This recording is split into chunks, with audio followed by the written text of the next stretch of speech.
Karimnagar police commissioner Ghouse Alam Jammikunta police station ఆవరణలో నూతనంగా ఏర్పాటు చేసిన చిల్డ్రన్ పార్క్ జిమ్ సెంటర్ ను ప్రారంభించారు. చిన్నారులు మానసిక ఉల్లాసం, పోలీస్ సిబ్బంది శారీరక దృఢత్వం కోసం ఈ సౌకర్యాలు ఎంతగానో ఉపయోగపడతాయని సిపి తెలిపారు.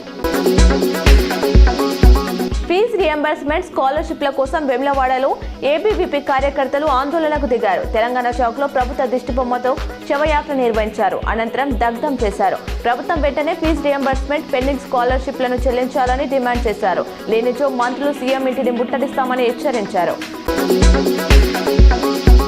సెక్రటేరియట్లో ఇటీవల గ్రూప్ 2 ఫలితాలు అసిస్టెంట్ జిల్లా బీసీ సంక్షేమ శాఖ అభివృద్ధి అధికారిగా ఎంపికైన 16 మందికి సత్కరించి నియామక పత్రాలు అందజేసి ఉద్యోగ నియామక పత్రాలు అందుకున్న వారికి తమ నూతన ఉద్యోగ ప్రయాణంలో బీసీ సంక్షేమ శాఖకి మంచి పేరు తీసుకురావాలని, విధుల్లో నిబద్ధత, నిజాయితీ, పారదర్శకంగా పనిచేయాలని సూచించిన మంత్రి పొన్నం ప్రభాకర్.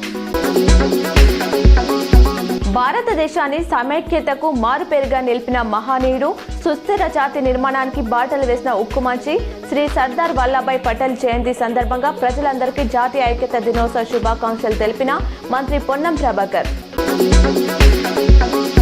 వజ్ర సంకల్పంతో దేశాన్ని ముక్కలు కాకుండా సంస్థానాలన్నీ ఒకటిగా దేశంలో విలీనం చేసిన ఉక్కుమంచి ఆటంకాలెన్ని ఎదురైనా తన వలె తనకు పెను సవాలు విసిరిన మొక్కవోని దీక్షతో దేశం కోసమే పనిచేసిన ప్రజల మనిషి సర్దార్ వల్లభాయ్ పటేల్ జయంతి సందర్భంగా ఆ మహానీయుడికి నమస్సుమాంజలు. ప్రజలందరికీ జాతీయ ఐక్యత దినోత్సవ శుభాకాంక్షలు తెలిపిన కేంద్ర మంత్రి బండి సంజయ్.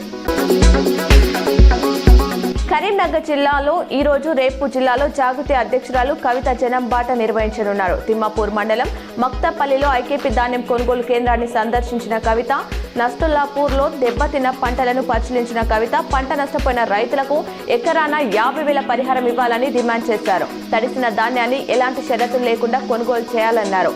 మొంతా తుఫాన్తో రైతులకు తీవ్ర నష్టం వాటిల్లింది. రైతుల విషయంలో రాజకీయం చేయకుండా మానవతా దృక్పథంతో ప్రభుత్వం ఆదుకోవాలని కవిత అన్నారు.